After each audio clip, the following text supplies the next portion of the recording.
ఇప్పుడు ఈ వీడియోలో మనం అసర్ట్ అనేది ఎలా క్రియేట్ చేయాలో నేర్చుకుందాం.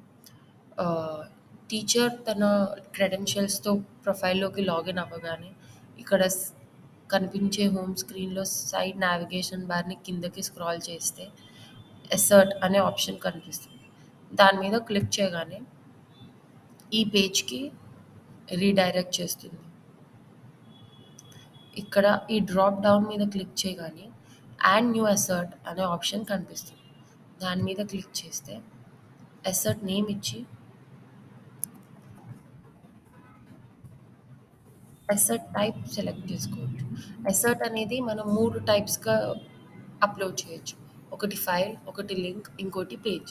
ఫైల్ అనేది ఏదైనా వర్డ్ ఫైల్ కానీ, పీడీఎఫ్ కానీ, డయాగ్రామ్ కానీ, పిక్చర్ కానీ అప్‌లోడ్ చేయొచ్చు. లింక్ అనేది మనం ఫాలో అయ్యే ఏదైనా యూట్యూబ్ వీడియో కానీ, వీమో వీడియోస్ కానీ, ఏదైనా పర్టిక్యులర్ వెబ్‌సైట్ లింక్ గానీ అప్‌లోడ్ చేయొచ్చు.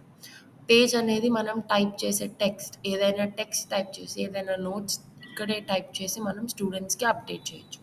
ఇప్పుడు నేను ఫైల్ టైప్ సెలెక్ట్ చేసుకుంటాను.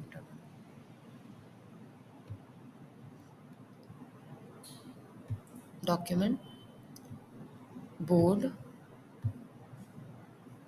Grade, subject, chapter, sub topic. ఇక్కడ అప్లోడ్ మీద క్లిక్ చేసి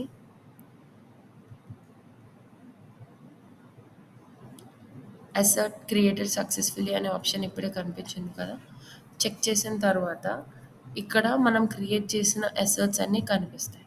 ఇక్కడ మై అసర్ట్ మీద క్లిక్ చేస్తే మనం క్రియేట్ చేసిన అసర్ట్స్ అన్నీ కనిపిస్తాయి. ఇప్పుడు ఇక్కడ క్రియేట్ అయిన అసర్ట్స్‌లో ఈ 3 బటన్స్ మీద క్లిక్ చేస్తే ఇక్కడ పబ్లిష్ అని క్లిక్ చేస్తే ఇప్పుడు మనం క్రియేట్ చేసిన అసర్ట్ ఇప్పటిదాకా మన రిపాజిటరీలో ఉంది.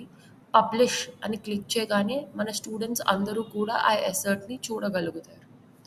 Thank you.